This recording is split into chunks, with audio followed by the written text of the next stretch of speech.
Guys, maayong gabi sa tanan. Naanapod ta karon diri guys sa ato ang kaibigan na si Inkantong Itim guys.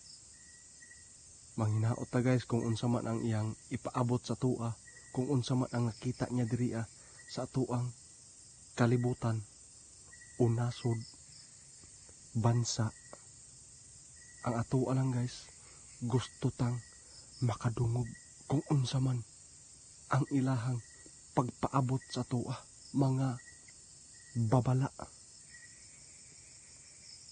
Kaibigan, maayong gabi kaibigan. Salamat kay kaibigan ha. Unsa man kini ay imong pagpaabot sa mga karong kaibigan? Mao ni imong gihatod nga balita sa mo gikan sa kaharian ninyo? Diyos ko. Tinuod ka kaibigan? Guys, kakaiba po itong pagpaabot sa ating kaibigan guys ha. Babala po ito guys. Dapat. Sige kaibigan.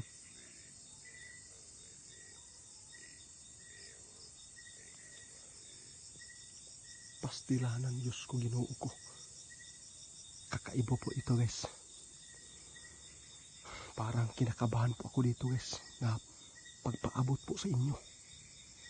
Ang sabi po dito sa ating kaibigan guys, maghanda po daw tayo ng mga pagkain. Mag-intak po tayo ng mga pagkain at mga lagotmon. Buhay po kung dito po tayo sa bukid guys. Mao ni safety. Tinuod ka kaibigan ni mo ni safety diri Guys, mo ni paghahitabuon guys. Timan ilang ninyo guys ang pagpaabot sa ato ang kaibigan karon. 2026 naman gyud ta guys. Pero kakaiba po ang nakita niya ngayon na maghanda po tayo mag-impact ng mga pagkain. Dahil may nakikita po ang ating kaibigan na si Inkantong Itim guys. Mayroong magkakagulo. Diyos ko, kahadlo ka ni kaibigan. Paglisod tagpasabot sa inyo ni guys ha. Pasensya kayo guys. Maunay nakitaan karon sa tong kaibigan. Tungod kay diri sa atuang bansa. Nakitaan karon sa atong kaibigan na si Inkantong Itim nga na ay mangyayari na nga kaguluhan.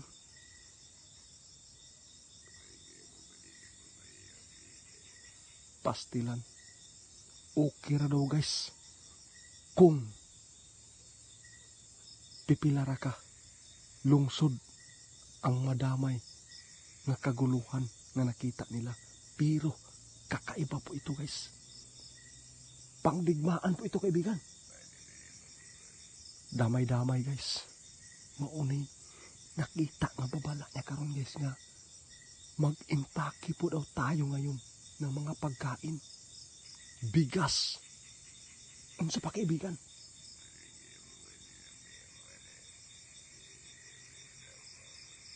Ginoo ko guys. Dapat mag-impake po daw tayo ng mga tubig daan. Diyos ko. Hadlo ka ni kaibigan. Ay. Manginaot lang yun guys. Nga dili unta. Madayon. Mao na ni makita nyo karon guys sa mga balita. Tungod sa kasamok sa Pilipinas. Tungod sa pagnanakaw po sa mga kaban sa bayan.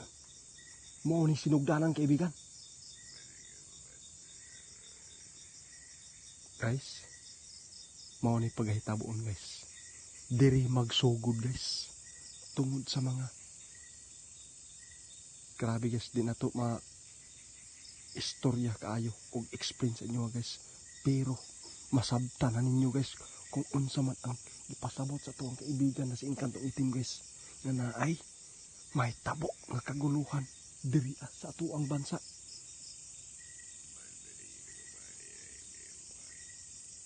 Kung naaman mo'y area daw guys, sa bukid dapat panamnan ng yudaan ug mga lagot mon, kamuting kahoy, saging para kita makasurvive kung simba ko lang muabot ang mga kaguluhan diri sa atuang bansa.